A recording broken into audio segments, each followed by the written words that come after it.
नमस्कार, मैं हूं संगीता राय। पूर्वांचल एक्सप्रेस न्यूज के इस वेब पोर्टल में आपका स्वागत है। आइए देखते हैं हमारे संवाददाता राम सकल यादव की यह विशेष रिपोर्ट।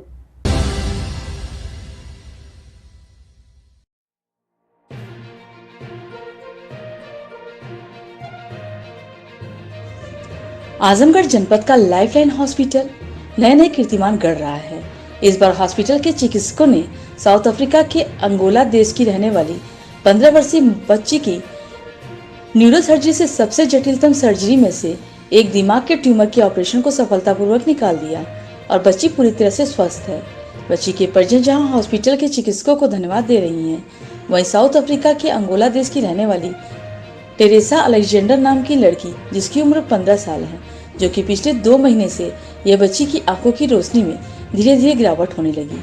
देखते देखते नतीजा ये हुआ कि उसकी आंखों की रोशनी पूरी तरीके से चली गई और ये अपनी करीबी होने वाली प्रतिक्रियाओं को देखने से वंचित हो गई। धीरे धीरे इनके सर में भी काफी दर्द की शुरुआत होने लगी। टेरेसा के घर वालों ने उसे डॉक्टर के पास ले गए, जहां पता चला कि टेरेसा के दिमाग में एक ट्यूमर है, इसे कानियोफ्रेंजिमा नामक बीमारी कहते हैं। इस बीमारी का इलाज अंगोला में संभव नहीं था। टेरेसा के परिजन बीमारी के लिए कई देशों की बात कर चुके थे, लेकिन इसी सिलसिले में उनकी बात अंगोला के ही सीनियर न्यूरोसर्जन डॉक्टर मयंडी इनोसेन से हुई, जो कि उस समय लाइफलाइन हॉस्पिटल में विजिट पर थे। डॉक्टर मेंडी लाइफलाइन हॉस्पिटल, जो कि कई विदेशी मरीजों का सफल इलाज कर चुका है, इसके विश्व स्तरीय कार्य और हाई टेक्निकल सर्जरी करने की गुणवत्ता को देखकर उन्होंने टेरेसा के पेरेंट्स के इलाज के लिए लाइफलाइन हॉस्पिटल में आने को कहा। पिछले महीने के अंतिम सप्ताह में टेरेसा अपने माता और आंटी के साथ लाइफलाइन हॉस्पिटल आजमगढ़ पहुंचे, जहां जांच हुई और 30 अप्रैल को टेरेसा का ऑपरेशन के लिए शिफ्ट किया गया। यह ऑपरेशन न्यूरोसर्जरी की सबसे जटिलतम सर्जरी में से एक है। टेरेसा की सर्जरी दूरबीन विधि से नाक के रास्ते से उनके दिमाग के ट्यूमर में सफलतापूर्वक निकाला गया। यह सर्जरी 8 घंटे तक चली और इस सर्जरी में डॉक्टर अनूप, डॉक्टर विनय प्रकाश, डॉक्टर आकाश, राम भाव, डॉक्टर गायत्री और ओटी स्टाफ शामिल थे। टेरेसा बिल्कुल स्वस्थ है और अपने देश जाने को तैयार है। अस्पताल के चिकित्सक डॉक्टर अनूप सिंह ने बताया कि यह एक जटिलतम ऑपरेशन को सफलतापूर्वक अंजाम दिया। करीब 8 घंटे तक यह ऑपरेशन चला। उन्होंने बताया कि एक परेशानी भाषा की आई, क्योंकि न तो मरीज न ही वे और उनके परिजनों को हिंदी आती थी। फिर भी किसी तरह से गूगल की मदद से इस ऑपरेशन को अंजाम दिया गया। उन्होंने अपनी पूरी टीम को इसके लिए धन्यवाद दिया और कहा कि अब बच्ची पूरी तरह से स्वस्थ है और अपने घर जाने के लिए तैयार है। Por tudo que o doutor fez por mim, não só o doutor Anopo, por toda a equipa médica que cuidou de mim. Muito obrigada. Teresa Alexander नाम की एक पेशेंट बहुत ही दूर, यहाँ से अफ्रीका के भी एक सुदूरवर्ती हिस्से अंगोला से हमारे पास आई। इस पेशेंट को पिछले 2 महीने से सर दर्द और आंखों की रोशनी जाने की समस्याएं थी, जिसके द्वारा कारण वहाँ पे इसका सीटी स्कैन हुआ और सीटी स्कैन में पता चला कि इसके ब्रेन में गंभीर ट्यूमर है, जो कि पिट्यूटरी ग्लैंड से चिपका हुआ है और बहुत बड़े हिस्से में ये एक बड़े हिस्से को प्रभावित किया हुआ है और उसके कारण इसकी आंखों की रोशनी जा रही है, क्योंकि ये ट्यूमर आंखों की नसों को भी दबा रहा होता है। चूँकि ये सर्जरी बहुत ही जटिल होती है, इसलिए और अंगोला का जो चिकित्सीय व्यवस्था है अभी उतना डेवलप नहीं है, तो इसलिए इस सर्जरी के लिए उन्होंने फिर विश्व स्तर पे कोशिश की और उसी समय डॉक्टर मयांडी, जो कि अंगोला के एक सीनियर मोस्ट न्यूरो सर्जन हैं, वो इंडिया आए हुए थे और आजमगढ़ में लाइफलाइन विजिट पे थे। उन्होंने लाइफलाइन की परिस्थितियों को देखा और यहाँ की विश्व स्तरीय जो व्यवस्थाएं हैं और जो हम लोगों के रिजल्ट्स हैं उन्होंने वो देखे, क्योंकि वो 10-15-20 दिन लगभग यहाँ रहे और उस बीच उन्होंने यहाँ पे हो रही रूटीन सर्जरीज को देखा कि किस लेवल पे यहाँ पे सर्जरीज हो रही हैं। तो उनके रिकमेंडेशन पे फिर ये पेशेंट हम लोगों के पास आई अंगोला से और यहाँ पे फिर हम लोगों ने 30 अप्रैल को इस पेशेंट की सर्जरी की। नाक के रास्ते दूरबीन विधि से ये बहुत मैराथन सर्जरी जब 8 घंटे की परफॉर्म की गई और ये इवन नाक के रास्ते की रूटीन सर्जरीज नहीं थी, ये नाक के रास्ते की बहुत जटिलतम सर्जरीज में से एक थी।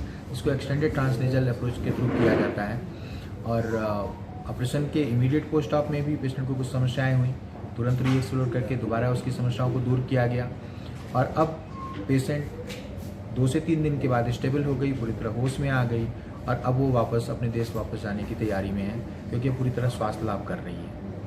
कितने घंटे से सर्जरी रही और क्या दिक्कतें आपको भी कुछ फेस करना पड़ेगा? कन्वर्सेशन भी इनसे दिक्कत हुई होगी? देखिए, सबसे बड़ा तो एक समस्या लैंग्वेज बार का ही होता है और इनका न अटेंडेंट्स को हिंदी आती थी न इंग्लिश आती थी, तो खुद में एक बहुत बड़ी समस्या थी जिसके द्वारा इसको मैनेज करना था। लेकिन आज की तारीख में तकनीक आप जानते हैं, गूगल ट्रांसलेटर हर जगह अवेलेबल रहता है, तो हम लोग इनसे अपनी बात कह ले जाते थे। और सबसे बड़ी भाषा जो होती है इमोशंस की भाषा होती है, तो इमोशंस की भाषा वो हम उनकी समझते थे, वो हमारी समझते थे, और गूगल ट्रांसलेटर के थ्रू हमें अपनी रूटीन कन्वर्सेशन में हमें कोई प्रॉब्लम नहीं आती थी। मैम, ये विदेश से जो पेशेंट आए थे इसमें मोस्टली महिलाएं थी, तो किस तरह से कन्वर्सेशन आप लोगों की टीम द्वारा इनसे किया गया, और लैंग्वेज एक इशू रहा होगा तो कैसे आपने कन्वर्सेशन किया? लैंग्वेज बहुत बड़ा इशू था, लेकिन इनके साथ इनकी मदर आई थी और इनकी मौसी जी हैं। आप जानते हैं हर माँ अपने बच्चे के लिए कितनी सेंसिटिव होती है। जिस दिन हम ओटी के लिए ले जा रहे थे तो मतलब इनका इमोशन से ही हम सारी बातें समझ रहे थे। हमारे साथ एक स्टाफ है जो निरंतर इनके साथ गूगल ट्रांसलेटर से बात करते थे। हम लोग हिंदी या इंग्लिश में बोलते थे, वो अपने लैंग्वेज में उसको समझती थी और वापस वो फिर अपने गूगल ट्रांसलेटर से हम लोग को समझाती थी। जिस दिन ऑपरेशन था इनकी मदर पूरी टाइम और इनकी जो आंटी थी पूरी टाइम ओटी में बैठी रहीं। ओटी के बाहर, ओटी के बीच एक परिस्थिति ऐसी आई, 8 घंटे की सर्जरी के बाद पेशेंट बेहोशी से बाहर नहीं आ पाई। उस वक्त हम लोग को भी समझ में नहीं आ रहा था क्या पेशेंट के साथ कुछ क्या हो रहा है, लेकिन हम लोग ने तुरंत इमीडिएट डिसीजन लिया और सीटी कराई, जिस पे कुछ नई समस्याएं आई और फिर वापस दोबारा सर्जरी हुई पेशेंट की। कुल मिला के सर्जरी एक बार 8 घंटे हुई, फिर 1 से 1.5 घंटे सर्जरी, और एनेस्थीसिया में करीब 14 से 15 घंटे रही।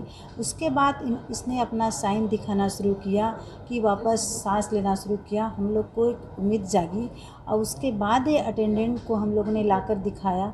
जब अगले मॉर्निंग टेरेसा होश में आई तो ये लिटरली अपनी माँ से गले मिली और माँ भी उसके गले से मिलकर रोना शुरू कर दी। तो ये चीज़ें देखकर हम लोगों को लगा कि हाँ कि हमने कुछ अच्छा किया है, और इस तरह से हम बात करते थे।